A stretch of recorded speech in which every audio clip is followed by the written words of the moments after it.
आज हम लेके आए राजस्थान की पॉलिटी का जो निचोड़ सीरीज है उसका अगला पार्ट, जिसमें अपने बात की थी अनुच्छेद 1 से लगाकर 4 तक, 5 से 11 तक, 12 और 13 की बात कर ली थी और 14 की भी बात हमने कर ली थी वीडियो में। अगर आप उन सब के वीडियो की लिंक चाहते हैं, प्लेलिस्ट की लिंक चाहते हैं, वो डिस्क्रिप्शन में मिल जाएगी। प्लीज वहां पे जाके सारे वीडियो आप क्रम वाइज देखिएगा, तभी आपको आने वाले जो आर्टिकल है उसको अच्छे से समझ हो पाएगी। तो आज हम शुरू करते हैं अनुच्छेद 15। जैसे मैंने आपको पहले बताया था, ये सारे एग्जाम के लिए, चाहे वो वनपाल हो, चाहे वो CET, LDC, RS, mains, third grade, REET, इन सारे एग्जाम के सिलेबस को मद्देनजर रखते हुए हमने ये पॉलिटी की निचोड़ की सीरीज शुरू की है, जिसमें सारे आर्टिकल को जीरो से एडवांस तक के सारा कुछ पढ़ाया जाएगा। आप इस पर बस जुड़े रहिएगा और सारी वीडियो को वन बाय वन देखिएगा, आपको मजा आएगा और देखने में कि आपको नई नई चीजें देखने को मिलेगी कि पॉलिटी में ये भी होता था और ये भी होता है और क्या क्या नए नए डेवलपमेंट्स होते हैं करंट अफेयर संबंधित, वो भी आपको मैं इसी के साथ जोड़ता जा रहा हूँ। तो आइए शुरू करते हैं पॉलिटी का निचोड़ किया अगला पार्ट, जिसमें आर्टिकल 15 की हम बात करेंगे आज। तो हम बात करें भारत का संविधान का भाग 3 के बारे में, पार्ट 3 के बारे में बात करें, जिसमें अनुच्छेद कहां से कहां तक आते हैं, अनुच्छेद 14 से 18 तक आते हैं, जो कि समता के अधिकार से संबंधित है। ये सारे आर्टिकल ना अनुच्छेद 14 से 18 ये कहीं ना कहीं समता का अधिकार से बात करते हैं और ये किस चीज की व्याख्या करते हैं, न्याय की व्याख्या करते हैं। कहने का मतलब कि भारत के किसी भी नागरिक को अनुच्छेद 14 से 18 के बीच में अगर उनके मौलिक अधिकार का उल्लंघन होता है तो उनके लिए न्याय को संविधान में सर्वोपरि माना गया है कि न्याय उनको मिलेगा। चाहे सुप्रीम कोर्ट जाने से किसी का मौलिक अधिकार का उल्लंघन होता है तो अनुच्छेद 32 के तहत सुप्रीम कोर्ट जा सकता है, तथा वह अनुच्छेद 226 के तहत वो उच्च न्यायालय हाई कोर्ट भी जा सकता है। तो अनुच्छेद 14 से 18 मुख्यतः ये न्याय की बातें करता है कि इसमें न्याय मिलना चाहिए 14 से 18 के बीच में। हमने बात की थी 14 की, आज बात करते हैं अनुच्छेद 15 की। आज क्या है, अनुच्छेद 15। अनुच्छेद 15 क्या कहता है, समानता का अधिकार। हर नागरिक को किसी भी धर्म, जाति, वंश, लिंग या उसके जाति के प्रति उसको उसके लिए भेदभाव नहीं किया जाएगा। सबके लिए समान अवसर दिए जाएंगे, चाहे वो जॉब में हो, चाहे वो वर्क प्लेस पे हो, चाहे वो किसी पद पे हो, चाहे वो किसी नियुक्ति पे हो। व्यक्ति को जो लिंग है, जो लिंग, आधार, वंश, जन्म स्थान और उसके कास्ट के रूप में उसे भेदभाव उसके रूप उसको भेदभाव नहीं किया जाएगा। सारे उसमें सारे अवसर, सारी लो, सारे उसके बराबर उसको दिए जाएंगे। तो आप बात करते हैं अनुच्छेद 15 की। अनुच्छेद 15 में क्या लिखा गया है कि भारत के किसी भी नागरिक, भारत के किसी भी नागरिक को समान को समानता का अधिकार है, समानता का अधिकार है। यानी सबके लिए अगर सरकार जॉब क्रिएट कर रही है, वैकेंसी निकाल रही है आरएस रीट की, तो सबके लिए समान होगा। वो किसी के लिए जाति, धर्म, वंश, लिंग या फिर मूल स्थान, इनके प्रति वो कहीं ना कहीं भेदभाव नहीं किया जाएगा, सबको समान अवसर दिया जाएगा। तो इनके इस अनुच्छेद के मुख्यतः 5 आधार हैं जिस पर भेदभाव नहीं किया जा सकता है, भेदभाव नहीं किया जा सकता है। अगर भेदभाव किया गया सरकार द्वारा, प्राइवेट संस्थाओं के द्वारा अगर भेदभाव किया गया, यानी उसके मौलिक अधिकार का उल्लंघन माना जाएगा और वो आर्टिकल 32 अनुच्छेद 32 के रूप में वो सर्वोच्च न्यायालय या सुप्रीम कोर्ट या फिर अनुच्छेद 226 के तहत वो उच्चतम उच्च न्यायालय या हाई कोर्ट में जा सकते हैं। तो जो इनके आधार है वो अनुच्छेद 15(1) में दिए गए हैं। प्रश्न आ जाता है कि अनुच्छेद 15(1), अनुच्छेद 15 आर्टिकल 15 में एक मूवी बनी थी जिसमें आपने देखा होगा कि वहां पर पिछड़े लोगों के साथ जो अत्याचार, जो उनके साथ प्रताड़ना, जो उनको बाहर मुख्य धारा से निकाला जाता है, उसके बारे में बताया गया है। आप वो मूवी जरूर जरूर देखिएगा, मैं आपको रिकमेंड करता हूं। और जो हम बात करें अनुच्छेद 15(1), अनुच्छेद 15(1) में प्रश्न आता है कि अनुच्छेद 15 में किन किन आधारों का उल्लेख है, कौन से आधार हैं, कितने आधार है। तो इसके अंदर 5 आधार हैं। इस अनुच्छेद में 5 आधारों पर नागरिक के साथ भेदभाव नहीं किया जाएगा। यदि भेदभाव किया गया तो तो वह सीधे अनुच्छेद 32 के तहत उच्चतम न्यायालय और अनुच्छेद 228 के तहत उच्च न्यायालय में अपील कर सकता है तो आपको ये स्पष्ट है कि अगर अनुच्छेद ये 15(1) का उल्लंघन किया जाता है इन 5 आधारों पर, कौन कौन से आधार अभी देखेंगे अपन, इन 5 आधारों पर किसी नागरिक को अगर उसे समानता का अधिकार नहीं दिया जाता है, उसके प्रति असमान व्यवहार किया जाता है, तो वो अनुच्छेद 32 के तहत तो सुप्रीम कोर्ट में और अनुच्छेद 228 के तहत वो हाई कोर्ट में जा सकता है, अप्रोच कर सकता है, उस उल्लंघन के लिए वहां पर जा सकता है। तो 5 आधार कौन कौन से हैं? पहला है जाति, फिर है लिंग, फिर है धर्म, फिर है मूल वंश, फिर है जन्म स्थान। जाति यानी कास्ट, लिंग यानी सेक्स, रिलीजन, मूल वंश यानी रेस, मूल स्थान यानी कि बर्थ प्लेस। इन 5 आधारों पर किसी भी व्यक्ति के साथ भेदभाव नहीं किया जाएगा। अगर किया गया तो सुप्रीम कोर्ट वो और हाई कोर्ट वो जाने के लिए इच्छुक है, वो जा सकता है। अनुच्छेद 15(2), अनुच्छेद 15(2), 15(1) अपन ने देखा कि 15(1) में 5 आधार दिए गए हैं संविधान में। उसी प्रकार 15(2), 15(2) में क्या है? 15(2) में है कि किसी नागरिक को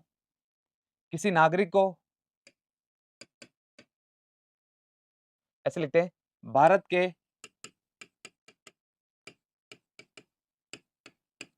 किसी नागरिक को, अच्छे से लिखते हैं अपन, भारत के किसी नागरिक को सामाजिक स्थान जैसे होटल, रेस्टोरेंट,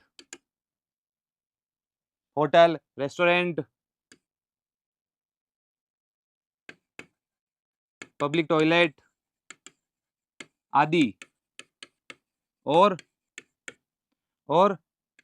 सरकार, केंद्र व राज्य व स्थानीय सरकार द्वारा पोषित कुएं, नहर, बाड़िया, तालाब तक जाने का अधिकार इस अनुच्छेद 15(2) में दिया गया है। 15(2) क्या कहता है कि भारत के किसी भी नागरिक को सामाजिक स्थान जैसे होटल, रेस्टोरेंट या पब्लिक टॉयलेट में जाने का अधिकार, जैसे आपको पता होगा कि पूरे भारत में अगर व्यक्ति कहीं पे भी होगा, चाहे उत्तर, दक्षिण, पूर्व, पश्चिम, अगर मैं किसी भी स्थान में जाता हूं तो किसी भी होटल, पब्लिक जो यूज है या प्राइवेट प्रॉपर्टी है या फिर प्राइवेट ऑर्गेनाइजेशन है, संगठन है, तो मुझे वहां पर ड्रिंकिंग वाटर और टॉयलेट की सुविधा मुफ्त दी जाएगी। अगर नहीं दी जा रही है तो वो कहीं ना कहीं आपके जो विधि अधिकार है, जो लीगल राइट है, उसका उल्लंघन है। उसके लिए आप उनके प्रति आप कोई लीगल राइट या उसके ऊपर आप लीगल एक्शन भी ले सकते हैं। तो जैसा कि इस अनुच्छेद 15(2) में दिया गया है कि सामाजिक स्थान और राज्य, केंद्र और स्थानीय सरकार द्वारा पोषित, यानी कि उसको फंडिंग कर रहा है, जैसे कुएं बनाए उन्होंने, नहर बनाई, बावड़ियां बनाई, तालाब बनाई, वहां पर सभी लोगों को जाने की समानता है। ये कौन सा अनुच्छेद कहता है? 15(2) कहता है। 15(3), 15(3) क्या कहता है कि किसी की बालक, बालिका और महिलाओं को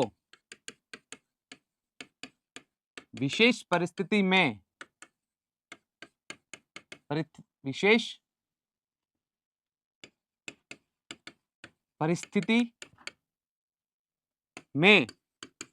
राज्य या राज्य सरकार द्वारा विशेष प्रावधान शिक्षा में, स्वास्थ्य में या अन्य आवश्यक क्षेत्रों में किए जा सकते हैं।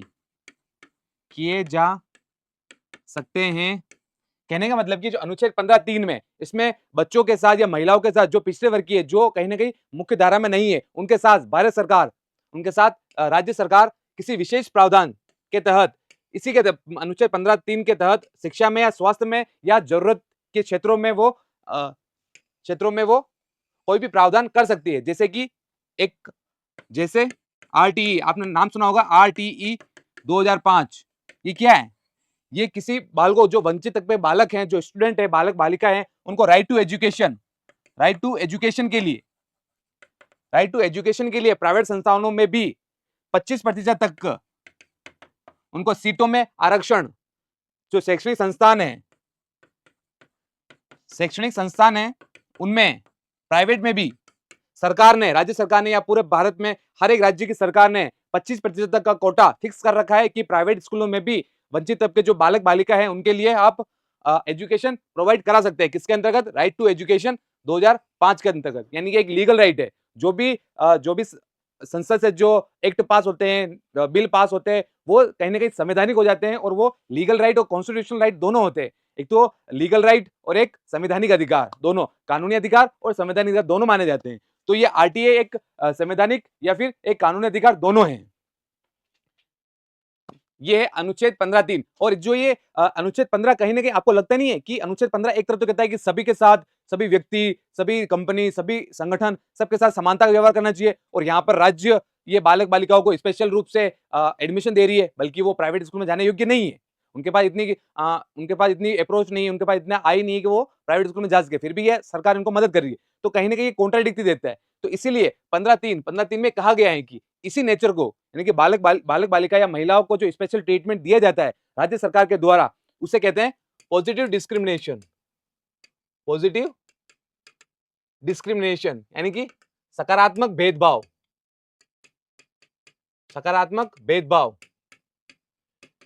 क्योंकि जब हर व्यक्ति को समानता का अधिकार है, तब कहीं ना कहीं जो राज्य है वो बालकों बालिकाओं महिलाओं को स्पेशल ट्रीटमेंट देती है।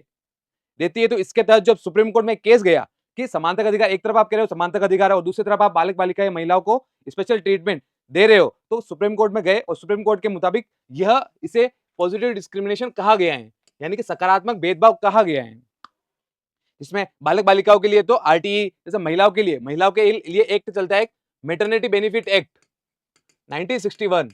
यानी कि अगर कोई महिला कार्यरत है राजकीय किसी क्षेत्र में, राजकीय जॉब में, गवर्नमेंट जॉब में कार्यरत है, तो उसे 190 दिन या फिर 160 दिन का उनके मैटरनिटी बेनिफिट, गर्भवती होने पर उनको छुट्टी दी जाती है विदाउट सैलरी काटे हुए। अलाउंसेस नहीं मिलती है कुछ, लेकिन उनको जो मेन सैलरी है उनका पार्ट मिलता है कहीं ना कहीं। तो ये पॉजिटिव डिस्क्रिमिनेशन है सरकार का। आगे चलते हैं। अनुच्छेद 15(4) में क्या कहा? अनुच्छेद 15(4) में कहा गया कि जब ये अनुच्छेद कब ऐड किया गया? पहले संविधान संशोधन द्वारा, प्रथम संविधान संशोधन अधिनियम 1951 कब हुआ था? पहला संविधान संशोधन अधिनियम 1951 पास हुआ। इसके तहत अनुच्छेद 15(4) को अनुच्छेद 15 में या भारतीय संविधान में ऐड किया गया। इसमें क्या कहा गया? इसमें कहा गया कि सामाजिक और आर्थिक रूप से पिछड़े वर्गों के लिए शैक्षणिक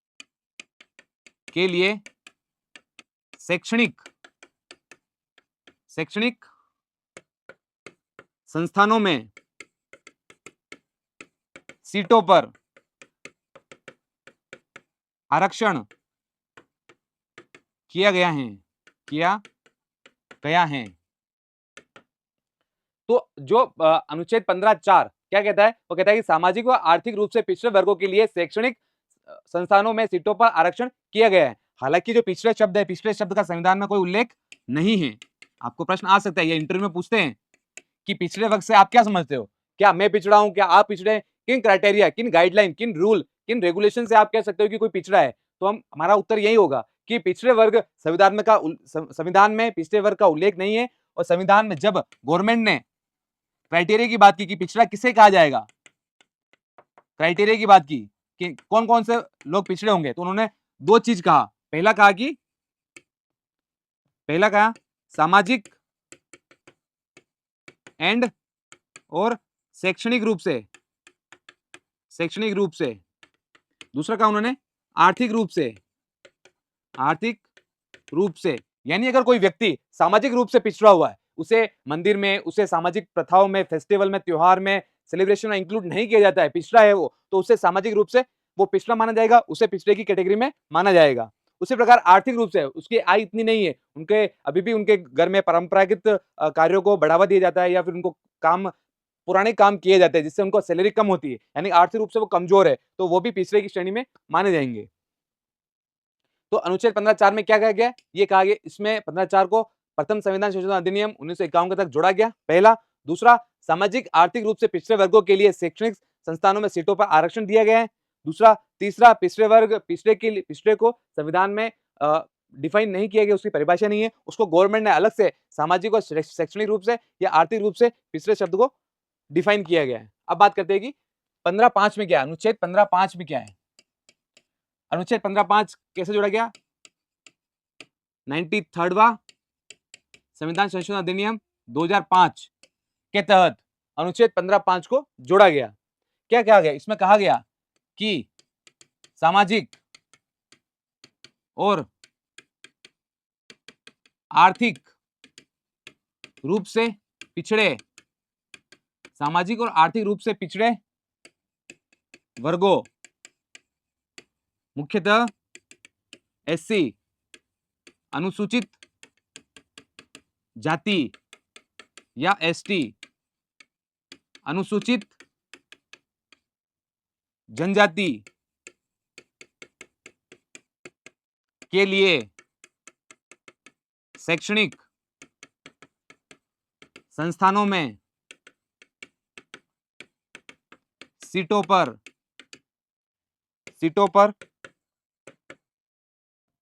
पर आरक्षण का प्रावधान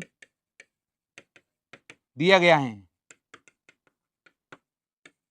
तो अनुच्छेद 15(4) था वो सामाजिक और आर्थिक रूप से पिछड़े वर्गों के लिए था, लेकिन यह 15(5) मुख्यतः अनुसूचित जाति एससी और अनुसूचित जनजाति एसटी के लिए फोकस, उसके लिए शैक्षिक संस्थानों में सीटों का आरक्षण दिया गया है। ये कौन से संविधान संशोधन अधिनियम से जोड़ा गया, प्रश्न आता है, ये कौन सा 93वां संविधान संशोधन अधिनियम 2005 से इस 15(5) अनुच्छेद 15(5) को संविधान में जोड़ा गया। लेकिन जब ये बात की गई तब सुप्रीम कोर्ट में केस पहुंचा, सुप्रीम कोर्ट में गए कि हमने पहले से ही 15(4) बना चुके थे, जिसमें हम सामाजिक और आर्थिक रूप से पिछड़े लोगों को आरक्षण शैक्षणिक संस्थानों में दे रहे थे, उसके बावजूद 93वां संविधान संशोधन अधिनियम क्यों किया गया। तो सुप्रीम कोर्ट में जब केस गया, केस जाने के बाद अशोक ठाकुर वर्सेस भारत संघ मामला ये गया, तब सुप्रीम कोर्ट ने कहा कि ये आरक्षण अनुसूचित जाति जनजाति के लिए विशेष रूप से 15(5) को जोड़ा गया, तो ये संवैधानिक है। तो उन्होंने कहा कि जो 15(5) है वो संवैधानिक है, लेकिन उन्होंने कहा कि जो क्रीमी लेयर का कॉन्सेप्ट है, क्रीमी लेयर का सिद्धांत है, उसकी पालना होनी चाहिए। क्रीमी लेयर का जो सिद्धांत है, जो एससी एसटी में जो जाति वर्ग के विशेष के लोग के अंतर्गत जो पिछड़े से पिछड़ा जाति के लोग हैं, उनके लिए जो क्रीमी लेयर की जो परिभाषा है, उसके सिद्धांत, क्रीमी लेयर का सिद्धांत, उसकी पालना होनी चाहिए, तभी उन्हीं के आधार पर ही शैक्षणिक संस्थानों में यह एससी एसटी वालों को आरक्षण दिए जाना चाहिए। उसके बाद गवर्नमेंट ऑफ इंडिया ने, ये केस होने के बाद गवर्नमेंट ऑफ इंडिया ने केंद्रीय शैक्षणिक संस्थान प्रवेश में आरक्षण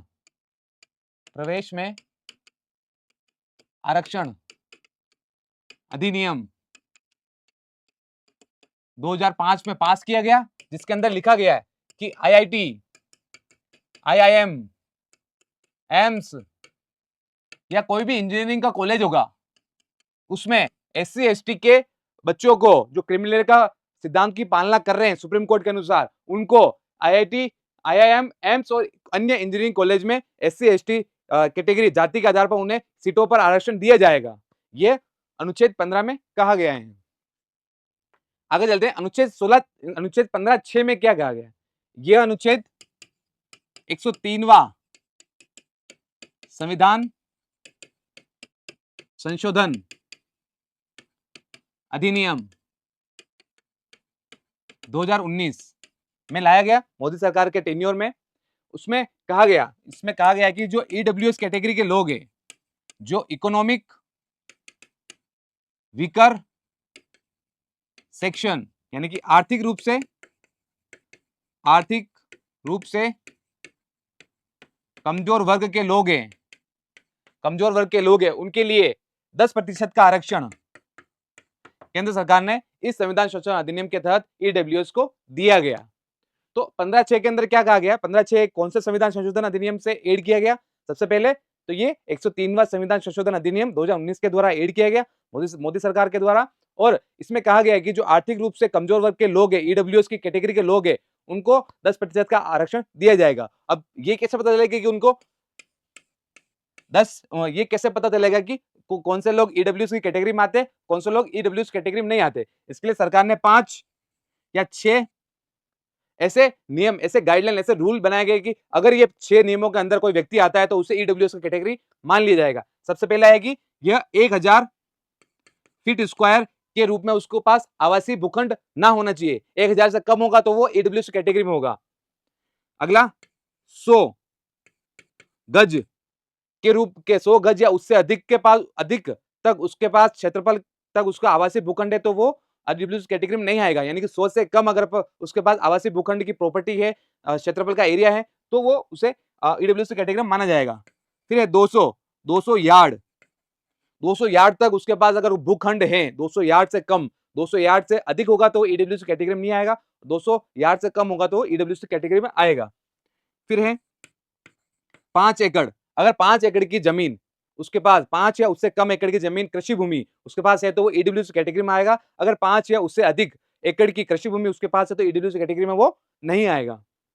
अगला है वो 8 लाख, यानी कि उसकी किसी व्यक्ति की पारिवारिक आय 8 लाख या उससे कम होनी चाहिए तभी वो ईडब्ल्यूएस कैटेगरी में आएगा। अगर किसी व्यक्ति की पारिवारिक आय 8 लाख से ऊपर आती है तो वो ईडब्ल्यूएस की कैटेगरी में नहीं माना जाएगा। फिर अगला लास्ट है छठा, उसकी उम्र 18 वर्ष से अधिक होनी चाहिए। अगर किसी व्यक्ति की, किसी नागरिक की उम्र 18 वर्ष से अधिक है तो वो ईडब्ल्यूएस कैटेगरी में माना जाएगा, उससे कम है तो नहीं माना जाएगा।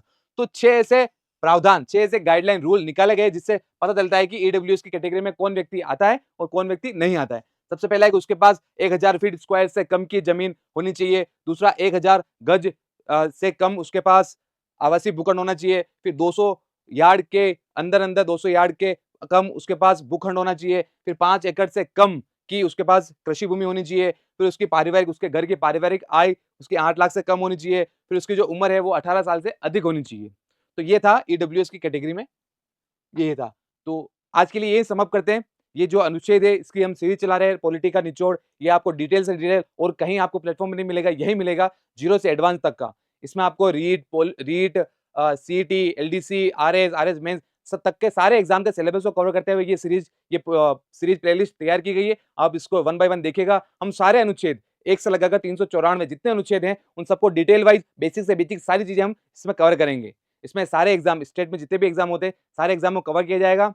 और तो आपको ये सीरीज ऐसी चलती रहेगी। तो मिलते हैं नेक्स्ट वीडियो में अनुच्छेद 17, 18, 19, 20 जितने भी अनुच्छेद बाकी है उनमें। तो मिलते हैं अगली वीडियो में। Thank you. जय हिंद।